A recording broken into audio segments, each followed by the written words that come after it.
So this panel is, well, let me start way back. That's my way of saying you guys are all really old, but hey, I am too, so that's okay. 1994, right? Probably some of you weren't born, but I'm looking around, and probably most of you were, but the internet was just getting really out into the real world outside of colleges and the government. And the very first Star Wars website came about, started by this man sitting right here, 3 people to my left, Gus Lopez.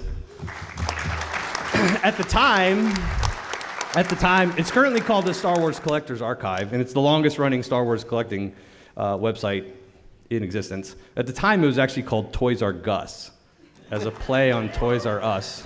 And I still miss that name, and I think now that Toys R Us is defunct, I think we really got to consider going back to the Toys R Us. Yes? Yes? All right. That's what I thought, so. I think we'll cover that. Excellent. I'm getting ahead of everything then. Yeah. Okay, so without further ado, these guys are going to give you a whole history of the Star Wars Collectors Archive. Give them a round of applause.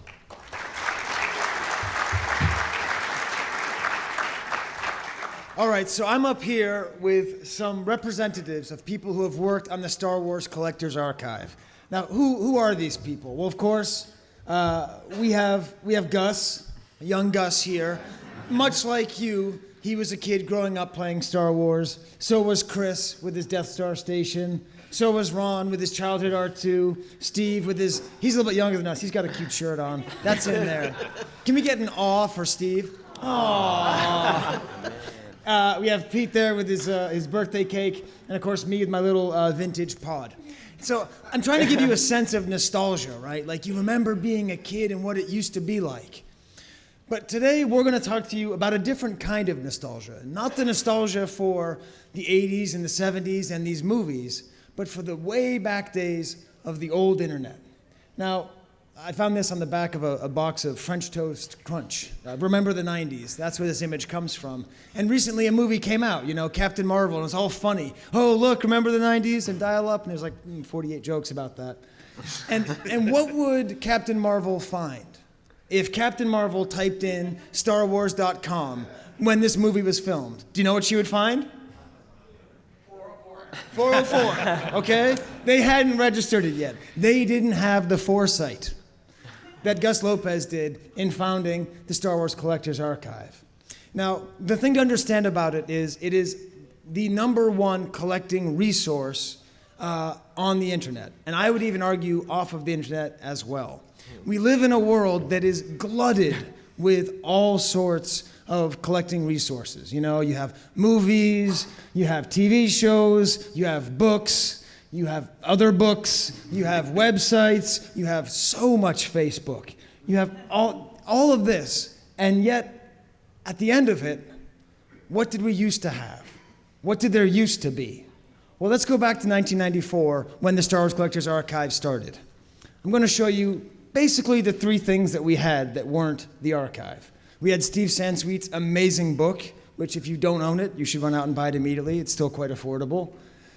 You had price guides. Just take a second to read this price guide. This was a Star Wars price guide. Official price guide to Star Trek and Star Wars. That's how bad it was back then. Star Wars didn't even get first bidding. This Puppet Show and Spinal Tap. This is no good. And then, of course, we had several magazines that also existed and were made out there. But in general, we didn't have the same amount of access to information. The information had to come from somewhere. If you've ever bought or thought about collecting old Star Wars toys and memorabilia, most of the information that you have originally came from this website. That's why we're so excited to celebrate. It's not just like, oh, hey, it's a great site. It's so important, and we want to share that with you. There it is. There was the collecting websites in 1994, right? And I would say it still remains the most important. Now, I was talking with my panelists up here, like, how can we make this relatable? I'm just talking about a website. How can they know? And I had a brilliant idea. We should call it the Yoda of Star Wars collecting. Yeah, I don't know, Sky. What's that, Ron? You've had a lot of terrible ideas, but that's probably the worst I've heard yet. Okay, Ron said it was cheesy. Ron said, don't do that.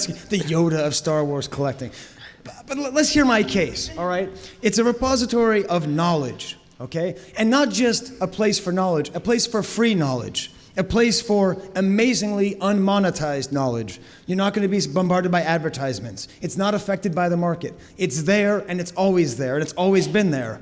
And many of the sites were created in 1994 and haven't changed at all. It's like a time machine. Anyways, it's a place for knowledge. It's a place for language. It's a place where most of the terms that you know, if you collect basically any kind of memorabilia in the Star Wars realm, much of those terms were created by particularly those three guys down there. Not us, we're the new guys. Those three guys down there coined most of those terms, especially when it comes to pre-production materials. Whoa, I almost knocked over my water. This got really exciting. Most of it came from the archive itself. It's a place of leadership. We'll get into this soon, but this whole collecting track, this whole thing, can in some ways be seen as an extension of the Star Wars Collector's Archive. And not just because Gus runs it, but it's very much in the same spirit of that website. And then finally, a sense of kind of wisdom that comes with age. And if you're old, you know that sort of is true, right? So there's a way that the archive has been able to hang back, and because it doesn't rely on advertising or monetization, anything like that, it can just stay back and watch. And it can sort of lead the hobby and watch. And at every single stage of all the changes of collecting that have happened since 1994, the archive was there. You're just sitting there and watching in its little cave. Ron, there's a little stick, and it's Nah, that's just a terrible idea. snake. Let's not do Okay, that. all right. And I would make the argument that, at least in terms of Star Wars collecting, the history of Star Wars collecting is actually the history of the archive itself. Now, I want to talk a little bit too. I want to spice this up. I want to help you understand how the archive itself reflected and what happened in the collecting hobby of vintage Star Wars throughout this time. We're going to take 4 items. You can get familiar with them, you're going to get to know them, and we're going to watch their values as they go up, go down, as they don't change at all. So we're going to be introducing everyone else here to talk a little bit, explain what they are, and then a little bit of audience participation. You're going to guess what the prices might have been. You can just scream out like animals. It's great. Okay. So first, we're going to have a mint condition Luke Skywalker 12 back. Just explain it for a second, would you please? Am I on this one? Okay, yeah. Yes. So this is, for those of you not familiar, it's the first packaged version of the Luke Skywalker action figure. So in the first release, back in early 1978, this is the way you found Luke on card. Yes, and this is particularly important for our experiment because this is a very good condition. So, oh, whoops, Ron? You're supposed to say drum roll. Oh, drum roll. Brrrr. Okay, Pete is going to announce to us, he's going to ask us, what do you think is... What are you guys thinking in 1994 a 12-back Luke would go for? Scream out some numbers. Okay, drum roll. Yeah, 100, 200, drum roll. Is it 500? 150? It's about $150 around that Okay, time. around $150. Okay. Take $150, try and get one of these on the show floor. We'll see how far you get. Next item. Ron, please describe. Okay, I like store displays, so I think Sky gave me this one to talk about. It's a Collectall 41 Bell or a mobile from Kenner, and this would have been obviously to advertise the action figures in 1981. All right. Great. Drum roll, please. And drum roll, please. What do you think it's worth? Come on.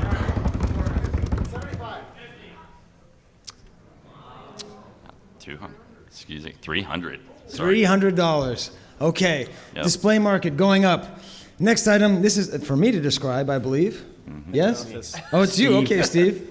Doesn't make much sense, but yeah. So this is it's a Return of the Jedi 65 back proof card for Chewbacca. So this is an early test printing of the Chewie card back for the Jedi line, and they've been around collecting for a while, so it's a good one. Yeah, Yes. so for all of you who collect proofs today, what do you think this was worth back in 1994? Let's hear some numbers. $10.15, drum roll. Yeah, about Around $100. $100. Yep, and Okay. guys, remember what we're looking at here. We'll show the trajectory over time too, but Yes. this is where we started back in the day. And the whole time, the archive was watching. And then finally, Chris will describe the most famous, the rocket-firing Boba Fett. So everybody knows the Boba Fett originally was supposed to have a rocket firing mechanism. Kenner did prototype that. This is one of the more famous versions of the prototype, the unpainted and the blue plastic called an L slot because the shape and the slot in the backpack is a reverse L. Okay, what do you think this is worth? Come on, throw out some numbers. Drum roll. Okay, hold on. Let's try something. Who here thinks it was under $1,000? Raise your hands. Oh, nice one, Pete. Okay. The And inverse. survey says? Roll $8,000. I don't need that. Okay. Yeah. All right, we'll see. Now, the last one, I didn't tell them I was going to do this, but my friend Steve here, he's the world's biggest collector of the B-Wing pilot. Three. So, why are you laughing? It's a very serious and important character in a way. So, I also picked like a completely bad beater card of Return of the Jedi just to see what that would have been worth and how has that changed over the years. It's not all the high-end stuff. What do you think this was worth in 1994? Oh, $20. $20. Okay. All right. So, I now am going to pass the word to my friend Steve with his wonderful B-Wing pilot collection to talk about the beginning of the archive. All right, so Gus, how did this whole thing come about? And like, where were you at in your own collecting at the time? And when you were originally coming up with the site, what was your goal with it? Yeah, I mean, it sort of started organically. So 25 years ago, when we started it, back when I was 7, it was really, we wanted a repository for friends to share cool information. That's actually how it came about. Like, a lot of us had started to network online, and I actually think this was sort of a key aspect of Star Wars collecting for the generation who grew up with Star Wars. So a lot of us that started to get back into collecting in the early 90s, we're also the first generation that really embraced the internet. And so it allowed us in a way to do something that no other generation of collectors had ever done, which is on a worldwide level, connect with the world's experts on a subject. And you see that all around the growth of the internet. And for Star Wars collecting, it was like we're all sort of coming together, we're on forums, we're on the news groups, and said, well, let's have a place where we can just share information and look at it and reference it. And that's what it came about. And it was really, from the very beginning, a communal site. The idea was we'll get contributions from people, information and images, and we'll have a place we can reference it, and started like that. And also, fortunately, at that time, we didn't have, there wasn't a whole lot of Star Wars product being sold, which was, I think, a blessing, because I think a lot of sites get very obsessed with like what's the latest thing in Walmart, and we could focus on what's just the coolest thing that they've ever made, and we didn't know that they hadn't released, and so on, that kind of thing. Yeah, okay. Well, yeah, on that note, I mean, I'm sure a lot of stuff that people had never seen before was being shown for the first time. Like, casual fans, collectors had never seen any of that. What were some of the like earliest rarities you remember being shared on the site? Yeah, we went all over the place. I mean, we had the bootleg, so that was something that in the market you would see in like Toy Shop magazine. You would see bootlegs from Hungary and from Poland and from Turkey, and so that was one area. You know, obviously the toy prototypes, that was a big thing for us. We were all of us were very fascinated with, well, what did Kenner consider making, and what did it take to go build an action figure or build a vehicle? And so once we discover something that we didn't know about, we shared it that way, or like what were the characters in the droids line that they never released. But it was interesting because in the early days, we had other categories that really don't exist anymore. So we had a whole replica prop section. We had customized figures. Those were all areas where it was like novel and unusual information because people were making replica props at the time, but there were no sites that were covering it. Nobody was talking about customized figures. And over the years, as other sites started to do that better, we said, okay, like let other sites just do that really well, and we'll focus on our strengths. And so early on, we actually covered quite a few categories where we could find novel things. Yeah, okay. And in terms of actually building the site, like how did you code it? What were some of the early challenges in actually making it exist? Well, it was pretty primitive in early days. I mean, it was mostly static in the early days. And then later on, and then we used, eventually we had PHP as a scripting language, a MySQL database and backend, but it's still not very sophisticated tech behind it ever, really, because the point was more the content than some sort of slick functionality in the site. Well, Steve, when you said you were going to ask him that, I didn't think it was going to be interesting. That was great. Thank you, Steve. Thank you, Scott. Round of applause for Steve's question. That's interesting. All right. So that's how it looked in 1994, and we kind of joke about it looking rudimentary, but again, that's part of what makes it interesting. Eventually, over time, the archive would grow, and we're going to be focusing on Chris and Ron now joining the crew. So, Steve, I hand you back to your really better questions than I would have come up with. Thank you, Steve. It's okay. So, Ron and Chris, when and how did you guys both first become aware of the site and then become involved in it? Where did you guys start? I guess I'll start. I think originally I met Gus through the news groups, the Star Wars collecting news group. That was before the websites even came around. It was really before the web was even doing much, and we were all on it, like Gus said, it's because we were all in college at the same time. So everything sort of hit at the right time. We were kids at this stage, and then sort of in college, and then the internet started growing. It just developed really at that point. So we met on the news groups, and then Gus has been in computer science throughout his education, so that gave him a leg up in knowing all this on the ins and outs. And he started the website, and then we were talking all the time anyway through email and whatnot. So it was a natural extension for him. He'd start there, and then we would help feed information. Yeah, and I think I came on a little bit later, maybe 96 or so, and I knew these guys really well. We talked almost every day through email usually. And just to give you some sense of where we were in the internet, in internet terms, when I first heard of the website, it was on a news group, and I could not figure out what a URL was, what the HTTP stuff was. And I was like, what is this? Everyone's talking about seeing this awesome stuff on this website, and what is this gobbledygook? And like, oh, well, you need a web browser to view that. I didn't even have a web browser on my computer. So that's just how novel this whole idea of seeing like pictures on your computer screen was. And so at some point, Gus and Chris just asked me to help out with it. So I think it was about 96, and I think they just needed some help. We were talking about stuff all the time anyway, so that kind of was a natural fit. Mm-hmm. I think Gus was doing it himself. I think me and Ron came on about the same time, or I was just slightly before, but it was definitely Gus's. And and part of the idea was we wanted to have different perspectives and people that knew different areas. And these guys knew a lot of stuff about collecting. And and as we started to add people over the years, we continued doing that, trying to bring in new blood and people that brought new perspectives to the site. We were all pretty intense about stuff and learning, and really intense about informational stuff. So I think that's kind of what we bonded on that, and it helped a lot with just the early part of the site. And do you guys remember any of like the earliest stuff that you worked on? I'm just curious, because there's so many entries written by the two of you. Were there any early ones that you remember fondly? Oh, jeez.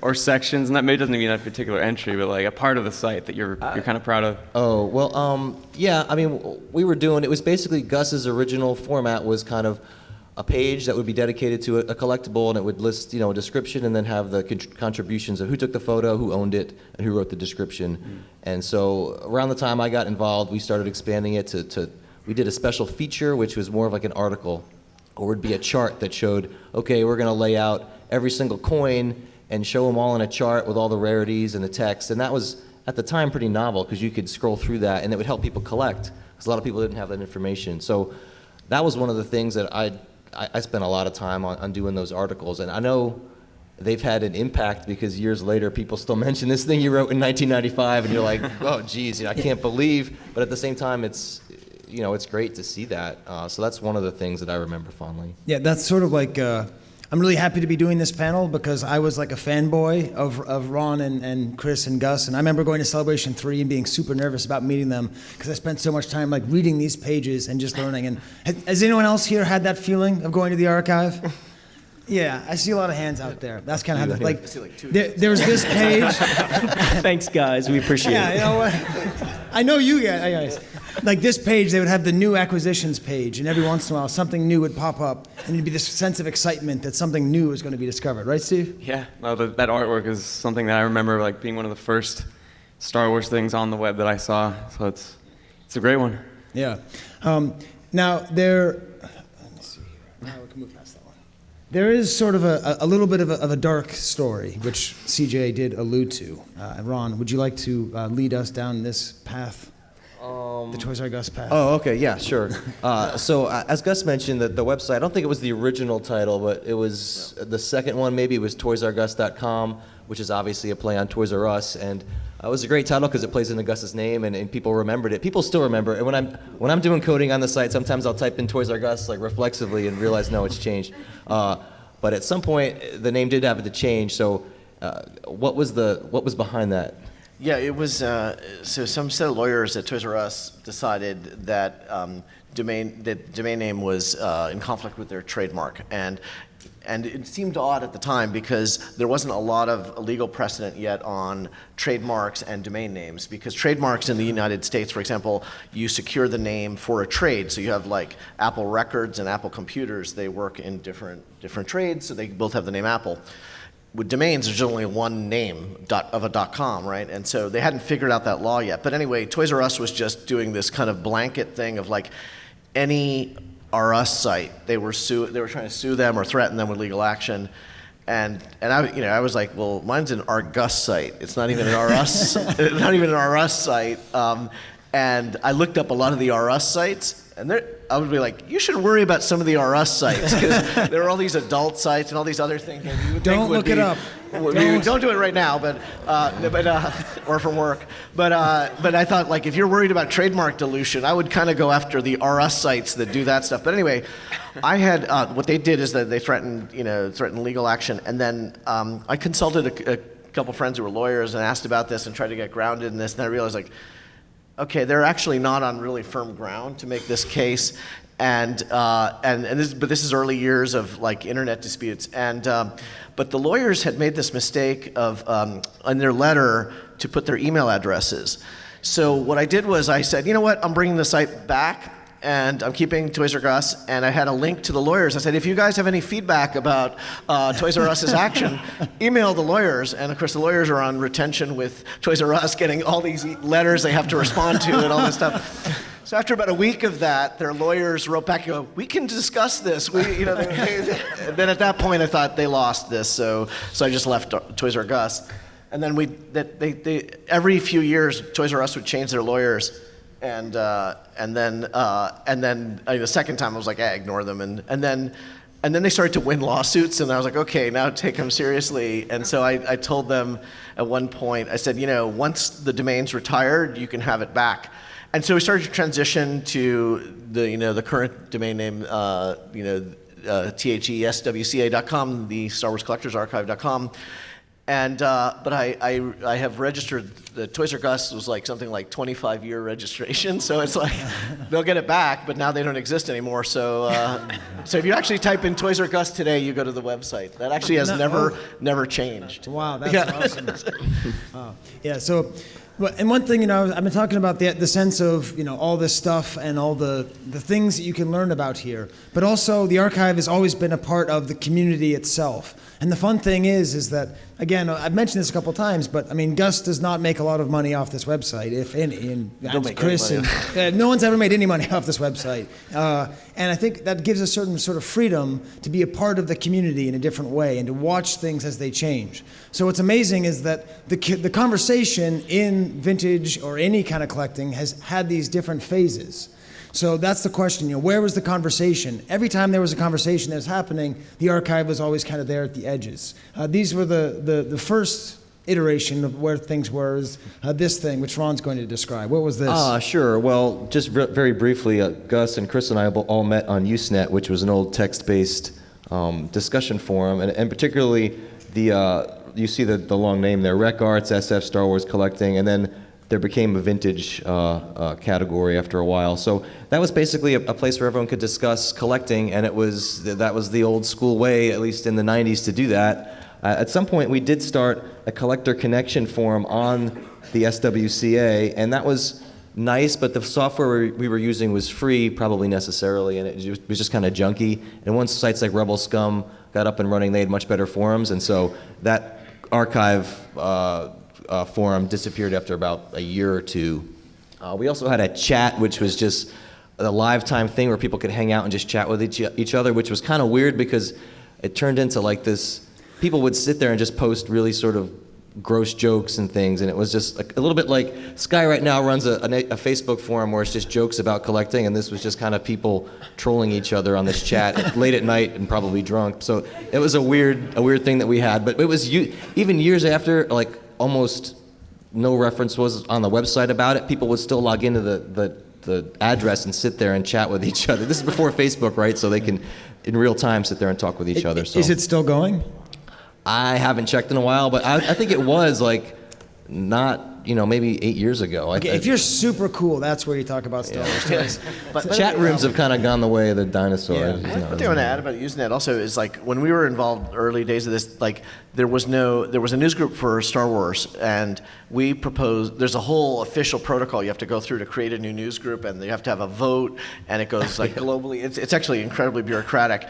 But when we wrote the first to create a collecting news group. So the rec.arts, sci-fi.starwars.collecting, and then we expanded it to vintage, and so we expanded then to a few new categories. And it was a huge battle. It was a battle. Like people thought the name vintage that'll never stick. I remember that coming up. Like, That's not wine, it's toys. I know. Like, how can you call that vintage? It's only 20 years old. You used to have to take the powers that be. You'd have to call for votes. You'd have to plead your case, and they'd have all these rules, and then they would decide.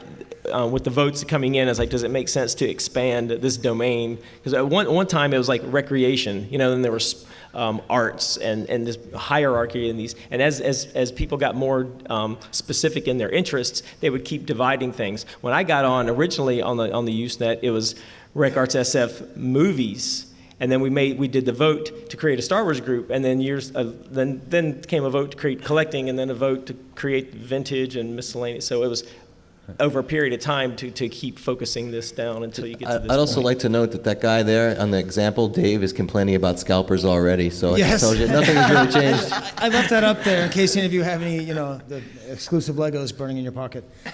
So kind of after that died out, we sort of see the rise of these forums, and this is where probably the three of us, the young people up here, started really having conversations with other collectors in the forums. I think Rebel Scum was the most dominant one for a very long time in their vintage section, which again, like these terms, like they had to come from somewhere. And these forms are much easier to use. It was easier to post, and you could have like a photo of yourself as your graphic, and it was easier to put in photos and stuff. So it's not, Usenet was mostly text, right? So pretty much all text. So these are a lot better. It was a step forward in forum technology. But now even, I guess you're going to get to that, right? Yes. Even these are a little bit outdated now. And one thing to add, just to put a slight perspective on it, we were never felt like in a competition with these other sites. Like when other people did something better, it was like handed off to them. And actually, that really hits another point, which is we were generally pretty lazy. Like one of the great things about the archive was we built it in such a way that we could spend 6 months doing nothing on it, and it would still be good. And a lot of other sites aren't like that. So a lot of other sites have to stay current. And I love that we designed it so that we didn't have to stay current. Because I remember we were actually the first online to show pictures of the Power of the Force 2 figures that came out in 1995. We were the very first. No one ever thinks of the archive as being the new toy site that announces that. We were the first. After that, I was like, we're never doing that again. To stay current with the latest action figures, not worth the effort. There's a lot of sites that'll do that way better than us, but we were generally lazy, so that helped us hand off things to other sites. Okay, let's have another little return to value. So what happened between 1999 and 2005? Pete. Yeah, so between these few years, obviously you saw the internet start to grow. There's this little site you may have heard of called eBay that launched around that point in time, which at that time and still to today is, still to today is really the marketplace. You have a lot of other things going on today that we'll talk about later as well, but that's really where things were going, and it dramatically changed the environment as a whole. Not to mention you had people, of our age coming out of college. We had more discretionary income. We wanted to look back at our childhood, have that nostalgia. So things really did start to pick up around this time period and have kind of continued in different phases for the last 20 years. So let's look at where Luke has gone from 1994 to 2005. Anybody want to hedge a guess here? Okay, we had a guess at 400? We had a guess at 400. Pretty close at 750. So Okay. around 2005, that's right about where you could get a decent condition version of Luke. Moving right along, the mobile header display, the 41 action figures. Another drum roll guess here. $1,000. $3,000. So, right. so I mean, when you start to look at some of these are like 10x, 12x types of growth over a 10-year period of time. So pretty substantial. Moving right along to Sky's favorite. Let's do another drum roll. Who's got some ideas on Chewy Proof? $500. $500. Yes. So again, a 5X lift over it. But I actually bought that exact one for $350, so the data's a little bit off, Pete. Yeah, I'm sorry, man. Okay. I'm sorry. I'll have to update my spreadsheets. Ooh. And here we go, the rocket fet. So, drum roll. Yep, we go up to about $8,000 on this time period. Okay, So- and who's been excited for the B-Wing pilot? Okay, it was at $20 last time. Where's it going? Where's it going? Where's it going? Okay, still 20 bucks. Still 20 bucks. It's okay, Steve. It's still a good figure. Slow and steady. That's right, Steve. All right, we'll kind of keep on going there. So Gus mentioned the laziness, which I think is an outgrowth of the fact that it has a kind of cool attitude towards it. Maybe a little bit too cool. Here's the front page in February 2006. Here's a small problem. Here's a front page in February 2010. So it was at this point that some of the young whippersnappers who grew up loving the archive decided it was time to maybe turn it over a bit and go for something that was even already archaic at that point, the Archive 2.0. Which the slogan was, we're bringing the archive into the 20th century. So there are two components of this. There's a blog that's created and a podcast. I'm going to let someone else talk or ask about this. That's you, Ron. Oh, guys, I'm sorry. I'm spacing out here. So, really, Sky and Steve have been kind of the drivers upon the this whole change in the archive and making it more, I guess, I don't know what dynamic or more interesting, more up to date, and Sky had that idea to do it at the 20th anniversary, so 5 years ago, and you have obviously your podcast, which you tied into the archive early on. So when you look at your podcasting, what caused you to start your podcast, which is called the Kivecast? Well, it has two names, the Kivecast and the Star Wars Vintage Pod, Yes. and it's tied into the site, and you do it pretty much monthly. So, what gave you the idea to start a podcast? Well, it was really on Rebel Scum. I used to go to the archive and I would find like specific things that I thought were really cool, and I'd bring them up and I'd post it. I'd call it the nugget from the archive, and people would go, "Oh, I've never seen that before," and we'd talk about it a little bit. But I'm like, wouldn't it be cool to have a whole bunch of these? And then I was listening to tons of podcasts at the time, especially the old Forcecast. So I was like, well, we'll just do that. And I initially applied to the Force.net. They didn't like what I did, and then I said, wait a minute, why am I doing that? What if I could work together with the archive? So that was really the idea, was to take what the archive did, the kind of timeless, slow, interesting repository of information, and turn it into a podcast. And how long have you been doing the podcast now? Since 2010. It's it's not really an anniversary, Steve. It's our ninth anniversary, which is pretty good for us. Is it accurate to say it was the first vintage Star Wars collecting podcast? I mean, the only one dedicated exclusively to vintage, yeah. Okay. I mean, there are segments in other collecting podcasts. There's several others out there now, so I'd say a little bit of a trendsetter on that in some ways. Well, yes. You might as well toot your own horn while you're up there. I never do that. The funny thing about that, though, was that when we started, we posted on Rebel Scum, like, we're going to do this. And everyone was just like, Sky, you're crazy. How are you going to talk about a visual thing on a podcast? I'm like, I don't know. I think that was me who said that. Yeah, it was you. I think that was you, Ron. I mean, how do you think it contributes? Obviously, like I mentioned, it's tied into the site, and I'd say it's one of the more popular and discussed aspects of the SWCA at this point. But how do you think what you guys do in the podcast ties into what the archive's always done? Steve? I mean, excuse me. Yeah, I mean, the whole nugget from the archive thing to me is kind of the core of the whole show. It's really just getting stuff that people have never seen out there, and there's a lot of funny stuff on the archive too, and I feel like you're responsible for a lot of that, so I feel like highlighting your sense of humor and kind of, I think, expanding that is something we try to do, but Yeah. The idea is that, I mean, if you're interested at all in vintage collecting, first of all, go to the archive, spend hours there, and then listen to our podcast, because they're not like, it's like the archive. It's not day and date. Like, you can listen to an episode from 10 years ago, and the only thing different is my hair.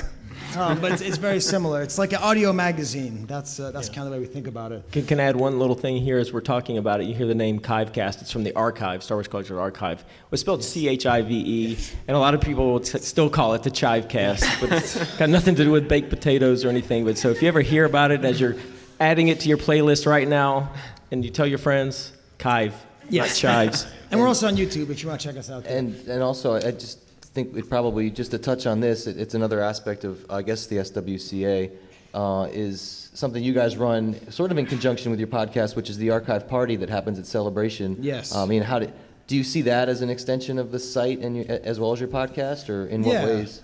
I mean, we just had the party last night. Steve and I, we threw it together. There was the first archive party. And yeah, it is an extension of the archive. And basically, this is basically a room rented during Celebration where where these guys do most of the work, but we hold a kind of a big party with a lot of the people who collect vintage Star Wars, and it's been a great thing. And then it's been one of the better events for me at Celebration over the last four celebrations. So. Yeah, it's really just this idea of all of us getting together and having fun with vintage. We did a thing. Can you believe that 5 years ago we had a C-3PO's eating competition? We opened up 30-year-old cereal. Can you believe that we did that? Can you believe that we did that again last night? Because we did. Chris Riley's here. He won it. Where are you, Chris? Where is the winner? Where's the He's winner? here. Where's Chris? He might have He went to get sick. there's our past winner. Yeah. So that's something that we do. We just try to keep it fun and have it be a place where we can all kind of get together and have that community feel, while at the same time talk about those things. Now, also too, at the same time as we had the podcast, very quickly after we had the blog. Ron, what's the idea behind the blog? That's basically your baby. Well, I talked about the special feature stuff on the website earlier, where it was more in-depth articles and stuff like that, where rather than just short entries where you can tie things together. And I think the blog was Sky's idea, and I think Steve and I sort of more or less run it, I guess. Do And all it's, the work. Basically, yeah, it's a place where you can read articles about vintage collecting. We have a host of bloggers, including some guest bloggers who come in now and then. Steve and myself have done stuff. Tommy Garvey, Yehuda Kleinman, Kevin Lentz, Amy Schoberg. I'm forgetting or not mentioning everybody, but we've had a host of very knowledgeable people who are good at writing and stuff, put stuff together for us. And if you want, it's viewable right off the front page of the archive, so you can take a look at that. Just click the blog link, or you can just look at the SWCA blog will bring it up through Google as well. So take a look at that if you're interested in articles about collecting. Yeah, and we should mention too that Pete here, he does this amazing regular market watch, which became Pete integrated too, right yeah. around the same time when we did the blog. So that was that's tying actually both together. It's part of the podcast and the blog. So. Yep, no doubt. Timing worked out great on that. And you'll notice something about the site. It always looks a little bit like it's stuck in 1994, and that's mostly intentional. Mostly, yeah. Because it's not supposed to be slick. We don't, it's not about UI or any of these kinds of things. It's just about how to get this information out there and how to create a place where you can have a community. Keep in mind that none of us are graphics professionals or anything, Right. and Gus is a computer science whiz, but we're also not using high-tech gadgetry to make these things. I was updating an old chart-based thing a while back, and someone was like, "Well, hey, why don't you do this?" And I was like, "Hey, man, this is all done by hand. I have a text file that I'm typing things in. It's all coded literally by hand. That's how rudimentary it is. So no, I'm not going to have anything animated or anything on there. So people need to realize that when they're looking at it. Yeah, there's no Squarespace. You're just like / blah blah blah. You're copying things. You upload it. Oh man, I got to upload this thing again. It's all hand coded. Those. And the funny thing is that the site is so referenced from other websites and the way Google's algorithms rank your site, so you can type in something.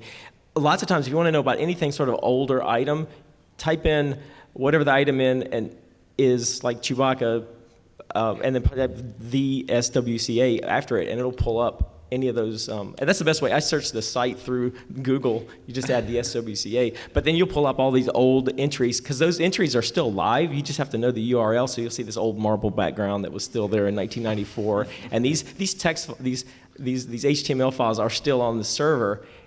We just don't link them through the site anymore, but Google finds them because it reads that back end, and so it's. It's part of the charm. It's like, with all the Disney and all the new stuff that's been going on, we kind of have this sense that like everything's changing and everything's too slick, but everything's kind of nice and not too slick, which I think is quite on purpose. So now the archive has watched the news groups come and go. We've watched the forums come and go. My hair come and go. Mostly go. And now we have the great era of Facebook, which, if you're collecting anything you know, absolutely dominates all collecting absolutely everywhere. And the archive is still a part of it. Ron, you run that as well as you can, right? Yeah, I think Steve and I kind of do it. If you're interested in the archive, I think the best thing to do is to, and hopefully you are interested, is to go to Facebook and find us, the Star Wars Collectors Archive on Facebook. Most of the updates that we do on the blog, the podcast, the regular site are all posted there, so you can kind of follow it, and it's a one-place shop. We also just post news and goofy Star Wars stuff that comes up, so hopefully that's a good in for most people now. But eventually, that's also going to be replaced by something Probably, else. yeah. And we'll be up here in a couple of years talking about, remember when Facebook was there? And the archive is going to keep going on. Now, The front page will still look the same as it did in 2006. It'll be stuck in 2014. We had so many arguments, like, we got to keep it exactly the same, but just change it a little bit. Okay, so then that brings us to maybe the most exciting market watch with Pete. And this is the kind of thing that Pete does for the site. Like, you can really watch it. And if you listen to our old podcast, too, you can hear all the old markets, and you can hear how things have gone. So, this is going to get intense. Yeah. So Okay. here we go, guys. So as Sky mentioned, you had a lot of stuff going on between 2012 and 2019. If you don't remember, it was around that early time period that you had Disney acquire Lucasfilm. And that really changed the market dramatically. I mean, overnight we saw shifts in everything. It created optimism, it created excitement, it created renewed interest in the franchise.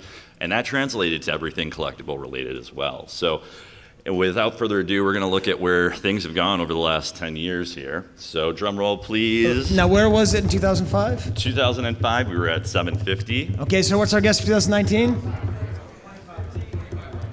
2,500. Somebody had over Nice. there. Good job, guys. Excellent. Yeah. Although there was an outlier recently, Pete, wasn't there? Is this the Yes. kind of thing you can learn on the archive blog? What was the outlier? What was the price for one recently? So I believe that it was over 40K for a AFA 95. Yes. So one of the things, if you guys ever listen to the Market Watch, I always reiterate is condition and rarity. They're the two biggest things that drive value. And when you have the best of the original Luke Skywalker figure, it fits into that range in a statistical term of kind of the lunatic fringe. It's way out there. It's an outlier. It's a one type of shot, and it doesn't really mean a trend. But it's cool to see those things because they are special pieces and they only come up once in a while. Yeah, and people ask, how can you do a podcast every month about old toys? I'm like, that auction, that was like 2 hours, Steve. We were done. We had to cut ourselves off talking about a $40,000 item. Okay. All right, moving on to the Collect All 41. Where was it last, Pete? So I believe that we were at 3,000 last time, and as we go forward, any other guesses here? We went. Come on, shout them out. We got 10 right there. All right, and it It is is 10. 10. Wow. Yep. You get a free. Oh, no, I'm just kidding. So again, you don't see like the 10x lift in it, but you do see a doubling and tripling, which when you're talking thousands of dollars is a really substantial move. But this is just the general excitement that we've had and the excitement that we've had with the franchise for the last few years. It's brought a lot more people to the table and brought a lot more interest back into it. So moving right along to Sky's favorite character. Yes. So once again, this is a pre-production proof. The way that the whole pre-production process works in vintage toys. If you're interested, there's a website that describes it, and it was the first website to describe it.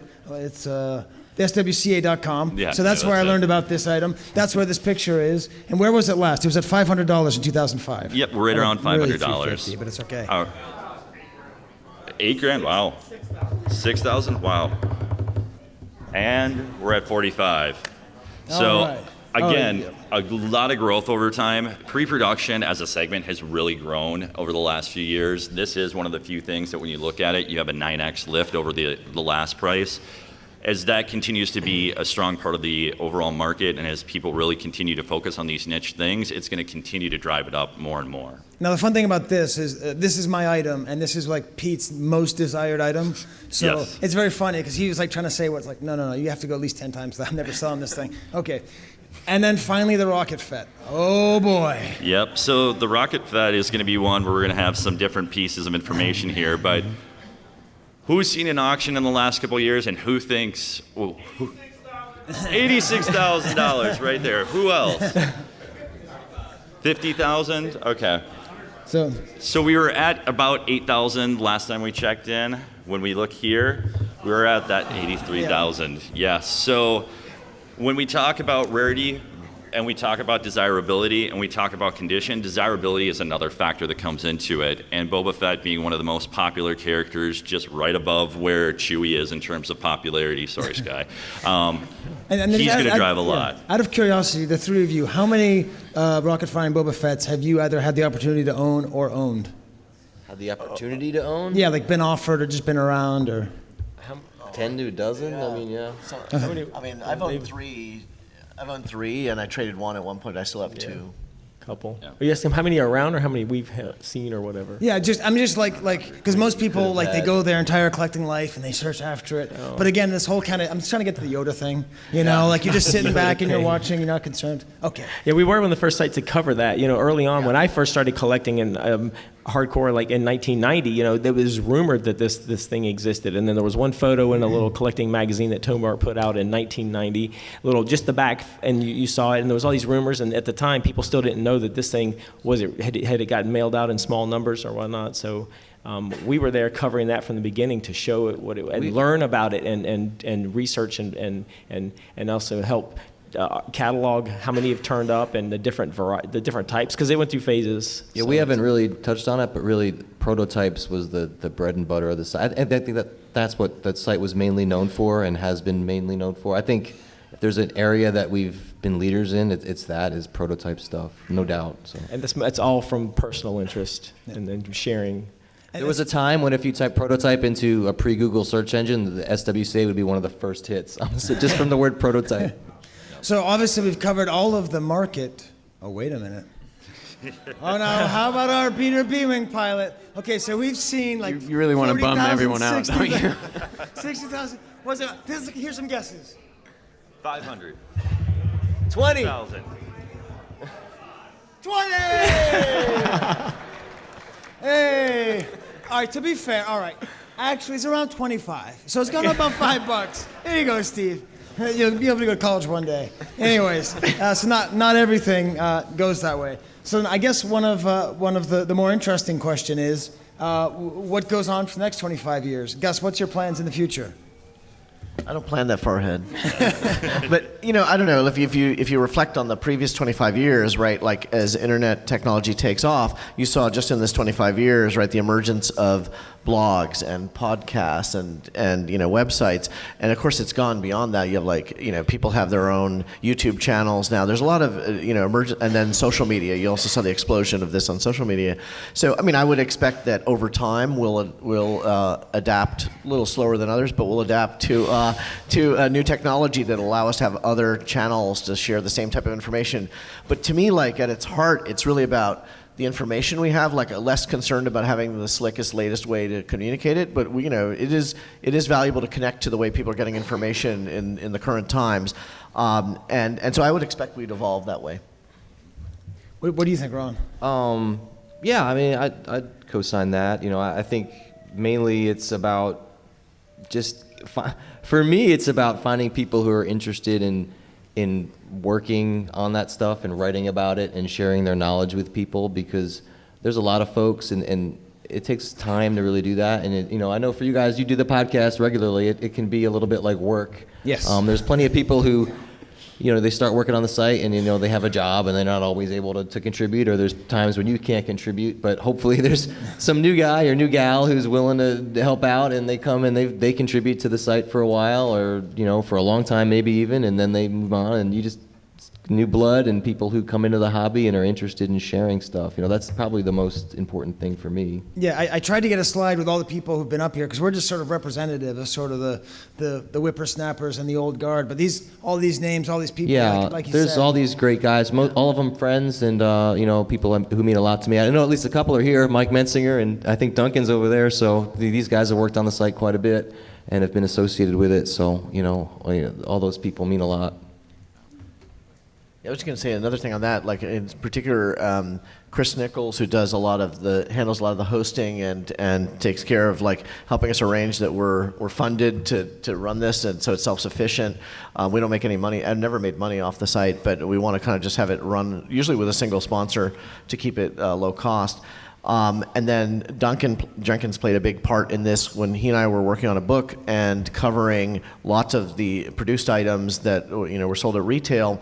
And he had his data, which is a valuable collection of like extensive completist collection, in combination with Chris Nichols helped us with a database backend, which allowed us to then retrofit all the existing entries into the database backend, put in basically a catalog of everything ever made, and so the archive then at that point became searchable and browsable by pretty much any item made in Star Wars, and so that was pretty exciting. It also made it easier for us to edit and add new entries over time. no doubt. So there were a lot of big steps, and a lot of other people we didn't even mention that have done huge things for the archive. And Pete Vilmer up there was a guy who worked on the site. He works for Lucasfilm now, but he used to.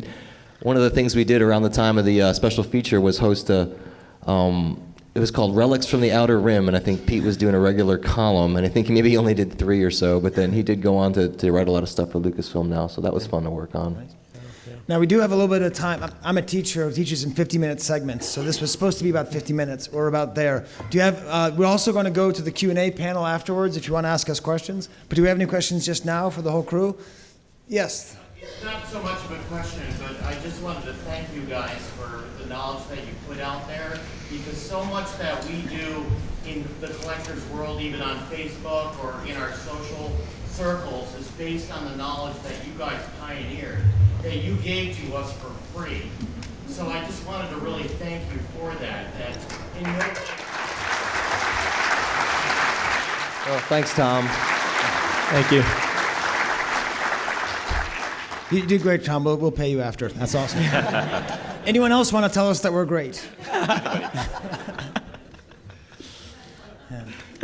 Yeah. Not a question, but again, an observation. Oh boy.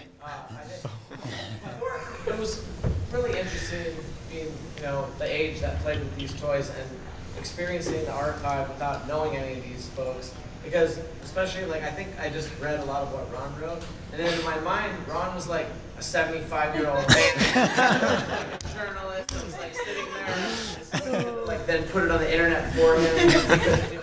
People were saying that even when I was 25, so there you go. And I think that's how the Facebook obviously ties in, then putting the names and faces to all the people that were, in the forefront of stuff that we were just Googling to figure out. So it's great, and thank you. Thanks, Brian. What Thanks, drew you Brian. guys to Star Wars? I mean, why not Star Trek or Jeez. Well, did you see the photos at the beginning? That was a start, right? Yeah. And that was for me. It was we played things as a kid, and then always had my collection even in the closet, just sitting there, and even into college. And when I was working we used to work at the mall, and had a just off conversation with the guy that was in there, a contemporary, and he started talking about Star Wars and collecting Star Wars. I thought, oh man, I have some of that stuff, and I was like, what? They still sell packaged toys now, and it went from there and just built on this previous, childhood interest in it. I don't know, probably for Gus as well. I'm not sure about you guys, but I think I kind of collected those as a kid, with a collector mentality. It wasn't really, I'm not going to say I never played with them, but it was mostly I wanted the complete set, and then I'd sit them up so I can see them. So I was always collector-minded, and I was only 18 when I got back into it, so it wasn't that big of a break, and it was just, same as Chris, running into people who, hey, this stuff is valuable now. I was like, I have some of that, and I still kept all my figures, and then realizing that more had come out after I stopped as a kid, and it was like, I have to go find these other ones now, and then the internet was there. I was like, that was the best way to search for that stuff. So, Star Wars is just a huge thing as a kid, and that was the one thing I really collected as a kid, other than baseball cards. And also a kind of a big thing we talk about this. We actually did a whole interview with Steve Sansweet. But we all know Steve Sansweet, and he's the figure, and he's the idol of all the collectors. That book that I showed, from concept to screen to collectible, in a lot of ways spurred a lot of this early. Yeah, that was a big influence. Yeah, he was sort of the influence on these guys. So I know he gets a lot of credit, but he actually deserves more credit than he gets for that book. So listen to our podcast. It's quite good, where we interview him. It's on YouTube, Sansweet Collectible, Kivecast. Or just buy that book, because it's quite interesting. I think that was what pushed us a lot to collect Star Wars. And also just because the toys are so great. Yeah. The movies brought us to the toys. The toys brought this group of people together. I mean, this is a common thread between all of us here, and it's amazing that 30 years after that line was released, it's so strong, and you see that presence at Hasbro. It's really intertwined. The toys are intertwined, the original series, through everything Star Wars. You can't separate them anymore. Yes. So to contribute, how would you get involved? Do you contact you guys, or? Yeah. So the question is, how can you contribute to the archive? You talking about like an article or something like that? If you have, maybe, you know, it'd be really rare to have somebody get on. Yes, well, theoretically, the site is meant to, people send us submissions and we put them up, and that's still in operation. It's just, you could look me up, Ron Salvatore on Facebook, and we can talk, but the problem is I have like a list, and it's like, we're all lazy, like Gus says, so Yes. please don't send the it and then biggest expect problem. that it's going to be on there in the next 2 days, because it doesn't often happen like that, but yeah, the Facebook page is a good place to contact us, and Steve and I keep an eye on it, so. Yeah, that's We probably appreciate the, it. the best, most interactive way. You know, I mean, listen to the podcast, spend time on the website. Because the thing is, like, if you collect the old toys, there's no way to get around the website. Like, you just can't. Like, that's where all the information came from. That's where it all goes through. Trying to do the database entries, which is, the main core of the site, every few months at least. So hopefully, if you send us something that we can use, then it'll get on there within a few months. Fingers crossed. Should we do one more question? Does anyone have a burning question? Yes. So, just like with the theft, there was a picture in a magazine, we were all trying to figure out, does this exist, how many were there? Are there any grails out there right now that you guys are searching for, that you think are on the cusp of coming out? Or do you think a lot of them are squirreled away, or a lot of them are fake? Well, Gus has a good story of just picking up a droids thing. Yeah, there you go. Yeah, there was.